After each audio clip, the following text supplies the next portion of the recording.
in this video we are going to start the fertilization and implantation.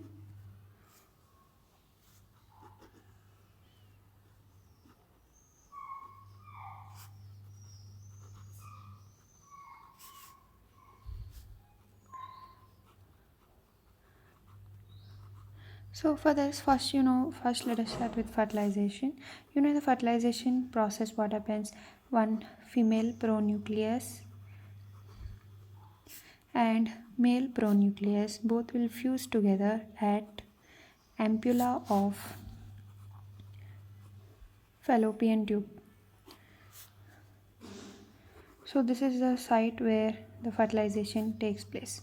So after this, actually, that zona pellucida layer is present around the secondary oocyte, right? So this zona pellucida is still present in our female pronucleus. It is still present in female pronucleus. Why it is still present? Even it will be present even in the zygote. So why still the zona pellucida is present? Because this zona pellucida prevents the stickiness of this zygote which is formed in the fallopian tube, so that zona pellucida prevents the ectopic pregnancy. Because if the zona pellucida is not there, then this zygote which is formed, it may go and stick into the fallopian tube and lead to ectopic pregnancy. So to prevent this, zona pellucida is still present. Okay, so we will also understand in this video only like when the zona pellucida is going to disappear. So now actually what happens, zygote after 20 to 30 hours, it will start dividing into 2 cell, after that 4 cell, after that 8 cell, then 16 cell. So this 8 to 16 cell stage is called as morula. So this morula stage is also still having a zona pellucida. Okay, and this morula stage is like a mulberry. It's looking like a mulberry, and it is getting the nutrition by means of secretions of fallopian tube. So fallopian tube secretion is still giving nutrition, and this morula stays in the fallopian tube for about 3 days.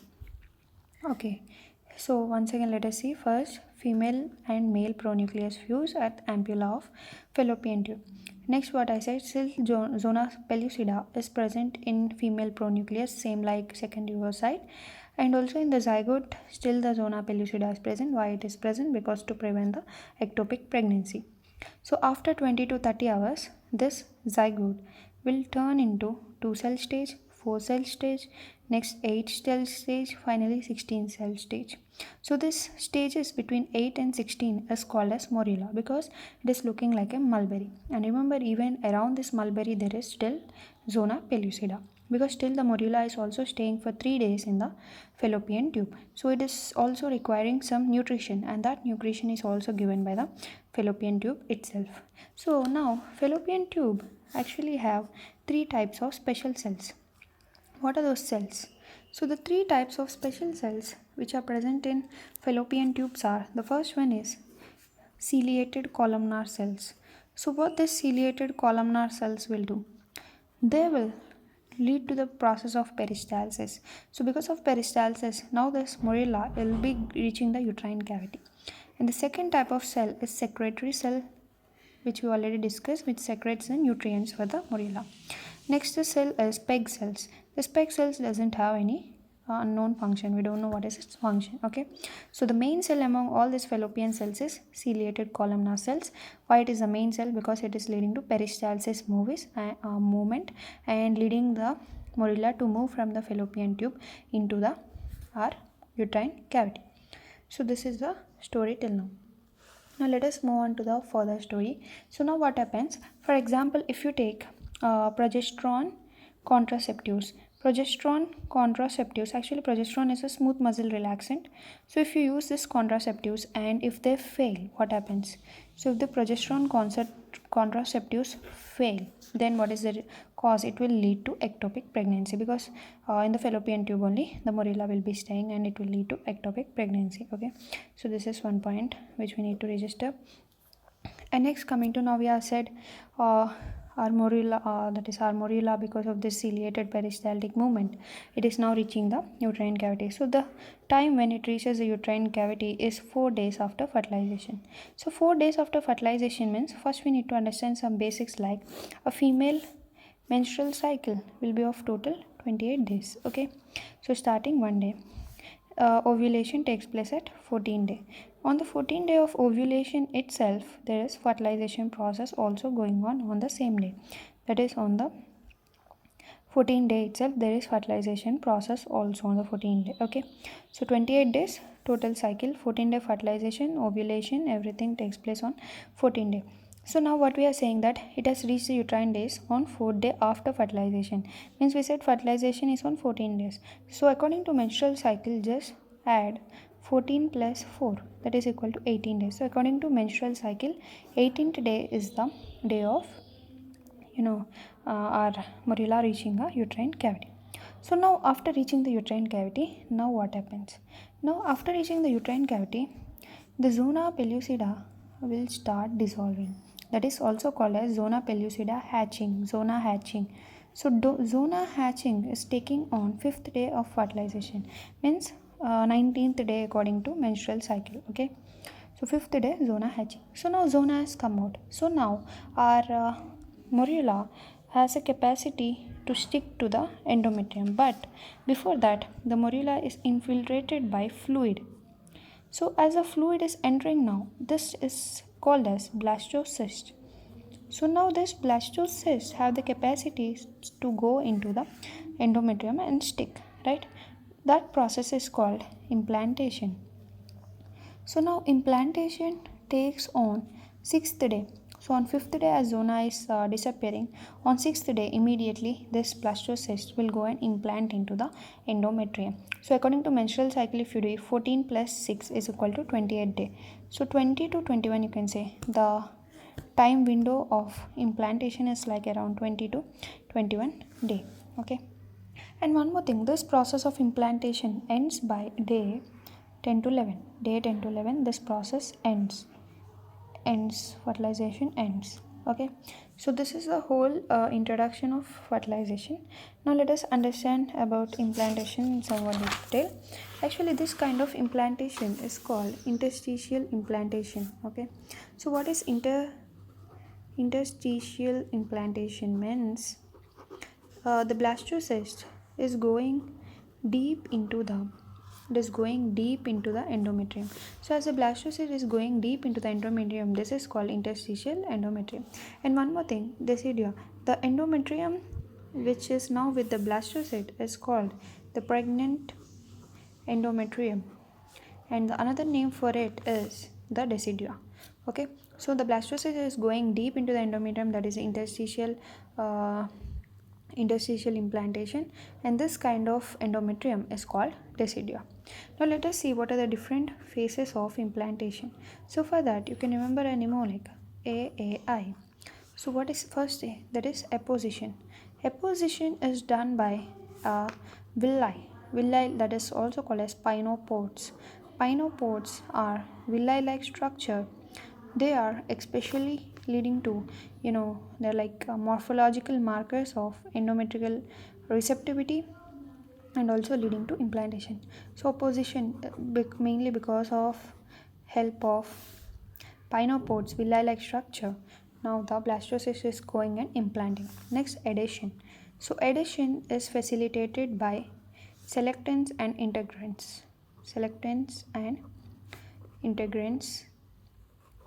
Next process is invasion. So in the name itself, you can see it is invading inside. It is helped by metalloproteinase enzyme. So these are the few important points which we need to remember. So now you understood, like interstitial implantation, blastocyst is going deep into the endometrium, and this is called decidua. So different phases: apposition, adhesion, invasion. So after this all process, now finally a blastocyst entered into the endometrium. So now what's going on inside? That is, there's some limit for this invasion. Like now this blastocyst should not go beyond the endometrium, that is, it should not go into myometrium like that. So there's a layer called Nita-Butch layer. So this Nita-Butch layer actually it limits the invasion of the blastocyst up to only the endometrium. It will not allow the further invasion by Nita-Butch layer. This is preventing further invasion of endometrium. And actually, where is the site of this implantation? The site of implantation is in the posterior wall of uterus, nearer to fundus, not exactly at fundus, it is near to the fundus in the uterus. Okay, in the upper posterior wall, the site is in the upper posterior wall of the uterus, which is near the fundus. So now coming to implantation, it is called as eccentric implantation. Eccentric means only on one side. So for example, if you take this as uterus and this is endometrium inside, okay, so the implantation will be either on right side or left side, not on both sides. So only on one side. This is called as eccentric type of implantation. And this eccentric type of implantation is asymmetric. It is asymmetrical growth of uterus because only on one side the implant will grow. So that sign is called as Piscasek sign. So Piscasek sign is where there is asymmetrical growth of uterus. And next another one is true gestational sac. True gestational sac is always eccentric. True gestational sac is always eccentric means always the gestational sac will be only on one side, either on left side and right side. So this is a true sac. And remember, uterus is growing asymmetrically, and that sign is called Piscasek sign. So after that, we'll see that Hartmann sign. So what is Hartmann sign? It is where during implantation there will be bleeding. And next is intradecidual sign. As we already discussed, intradecidual means earlier sign which is seen on ultrasound, where blastocyst is implanting deep into the endometrium. Now coming to the subdivisions of decidua. We already discussed that decidua is called pregnant endometrium. So this is in turn divided into three types, that is decidua capsularis, decidua basalis, decidua parietalis. So what are this? Decidua capsularis, it's like a capsule. For example, in this diagram we have said this is the implant. So around this implant, this is the base, this is the decidua basalis, this is the decidua capsularis between the uterine cavity and this endometrium. Okay, and decidua parietalis will be all over like this. This is decidua parietalis. So like this you can see it. Remember that the decidua basalis is a site for formation of future placenta, and it is also on the maternal side of placenta. Decidua capsularis, it is separating the blastocyst from the uterine cavity. Next, decidua parietalis, it is in present rest of the duodenum, all is covered by this. Now let us see obliteration. So now this has on eccentric side it is growing. So now it will grow deeper into the uterine cavity by 14 to 16 weeks. So by 14 to 15 weeks, all the uterus is obliterated by this implant, and now what happens is this decidua capsularis will fuse with decidua parietalis on 14 to 16 weeks. In 14 to 16 weeks, in the case of twins, if you see in twins they have 2 ovum and 2 sperms.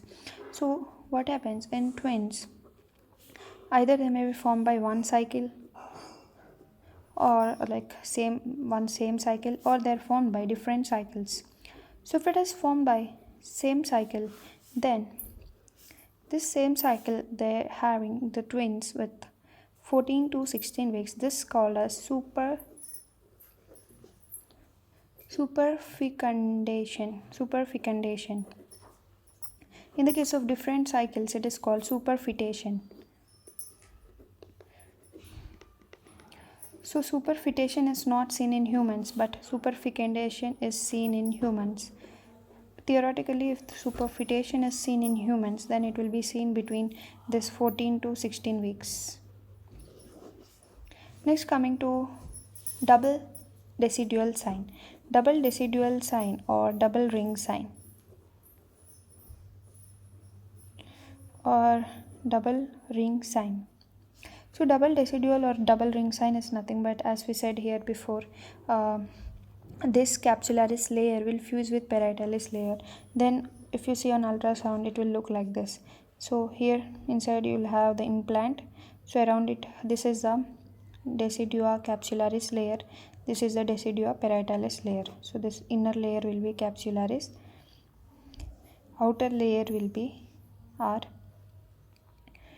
that is capsularis, outer layer will be parietalis. So this is called as double decidual sign or double ring sign. So this is the second sign. So first sign which we see is the interstitial, or so first one you see is the intradecidual sign. First sign on ultrasound you see intradecidual sign. Second sign you see is double decidual sign or double ring sign. So two signs we have understood. And the true gestational sac is a starting point. So this asymmetrical growth of uterus is called Pisca-Seck sign. And 14 to 16 weeks is where the uterus is getting obliterated by the implant. So this is all about the basic starting. Next we'll continue with another video.